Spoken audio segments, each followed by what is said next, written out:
My grandmother once told me how she managed to feed a family of 6 during the Great Depression with just $2 a week. At first, I couldn't believe it. But after researching, I found 15 incredible money-saving habits from that time that still work today. Let me show you how to use them. First up, we've got learning basic sewing skills. Now, I know what you might be thinking. FinTuberTalks, I'm not about to become a professional tailor. But hear me out. Just knowing how to sew on a button or fix a small tear can save you a bundle. Think about it. How many times have you tossed out a perfectly good shirt just because it lost a button? Or taken something to a tailor for a simple fix? With just a needle, some thread, and a bit of practice, you can extend the life of your clothes and save those tailor fees. Now let's talk about planting a mini garden. You don't need a huge backyard to grow your own food. Even a sunny windowsill can be enough to start with. Herbs like basil, mint, or parsley are easy to grow and can add fresh flavor to your meals without costing a fortune at the grocery store. If you have a bit more space, consider growing some vegetables. Tomatoes, lettuce, and peppers are all great options for beginners. Moving on to cleaning products, did you know that during the Great Depression, people often made their own cleaning supplies? It's a habit that's making a comeback, and for good reason. These DIY cleaners are not only cheaper, but they're often better for the environment too. One of the simplest all-purpose cleaners you can make is just equal parts water and vinegar. It works great on various surfaces in your home. And for tougher jobs, a paste made from baking soda and water can work wonders. These ingredients are cheap, readily available, and they really work. Now let's talk about meat shopping.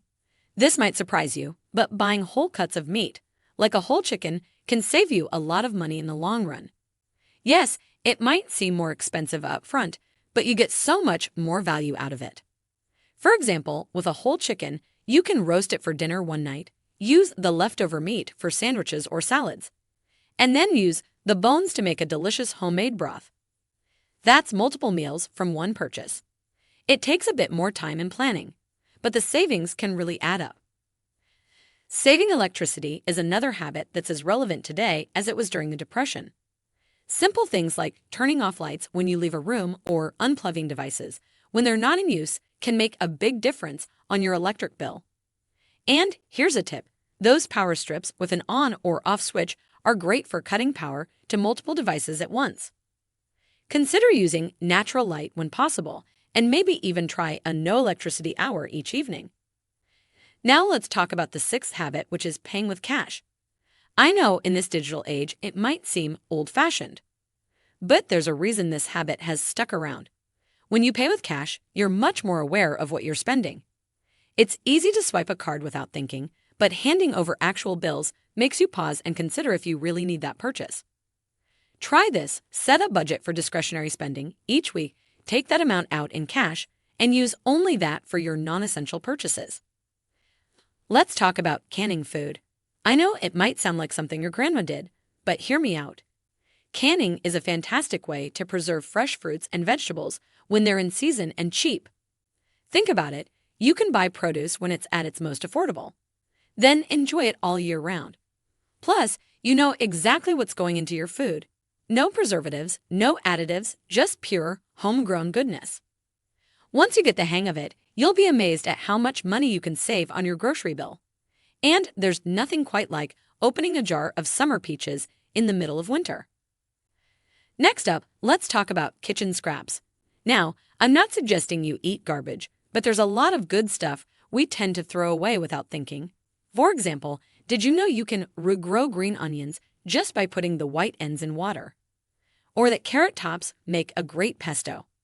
Even vegetable peels can be used to make a delicious homemade stock. During the Depression, people couldn't afford to waste anything. They found creative ways to use every part of their food.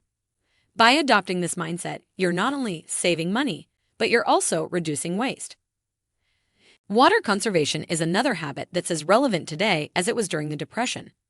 Simple things like fixing leaky faucets, taking shorter showers, or using a rain barrel to collect water for your garden can make a big difference on your water bill. Now this next one might surprise you. Foraging for wild edibles. Before you start worrying, I'm not suggesting you eat random berries you find in the woods. But learning to identify common edible plants in your area can be a fun and rewarding hobby. Dandelions, for example, are completely edible and nutritious. Just make sure you're foraging in safe, unpolluted areas and always be 100% certain of what you're picking. It's a great way to supplement your diet with free, nutritious food. Let's move on to furniture restoration. During the Depression, people couldn't afford to buy new furniture, so they learned to repair and restore what they had. This skill is making a big comeback. Instead of buying new, consider giving that old dresser a fresh coat of paint or reupholstering that worn-out chair. You'll save money, end up with a unique piece, and maybe even discover a new hobby. Now let's talk about reusable products. During the Depression, disposable items were a luxury most couldn't afford. Today, we're realizing that disposable doesn't always mean convenient, especially for our wallets or the environment. Switching to reusable products like cloth napkins, real dishes instead of paper plates, or cloth diapers, if you have little ones, can save you a ton of money in the long run. Now let's talk about using products until the last drop. This might seem like a small thing, but it can really add up. During the Depression, people couldn't afford to waste anything, and that mindset can save us a lot of money today.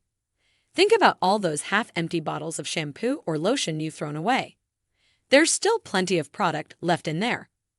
Here's a tip.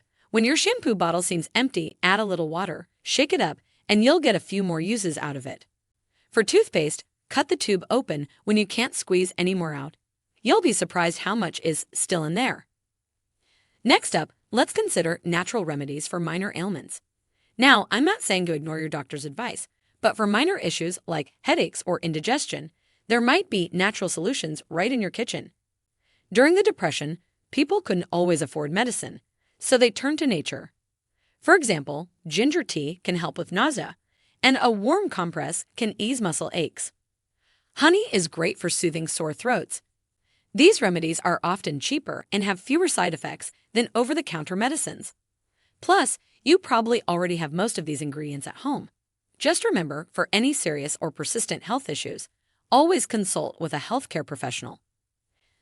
Now, here's a habit that might not sound exciting, but trust me, it's a game changer: tracking your expenses and spending wisely. During the Depression, every penny counted, and people knew exactly where their money was going. In today's world of automatic payments and online shopping, it's easy to lose track of our spending. Start by writing down everything you spend for a month. You might be surprised where your money is going. Once you have a clear picture, you can make informed decisions about where to cut back. Let's move on to recycling and repurposing household items. This was a necessity during the Depression, but it's just as relevant today. Old fabric can become cleaning rags or even patchwork quilts. Newspaper can be used to clean windows or line pet cages. Plastic bags can be reused for garbage or storage. It's amazing how many uses you can find for things you might otherwise throw away. Not only does this save you money, but it's also great for the environment. Now let's talk about DIY furniture making. During the Depression, people often made their own furniture out of necessity. Today, it can be a fun hobby that saves you money and gives you unique pieces for your home. You don't have to start with complicated projects. A simple shelf or a small side table can be a great beginning. There are tons of tutorials online for beginners.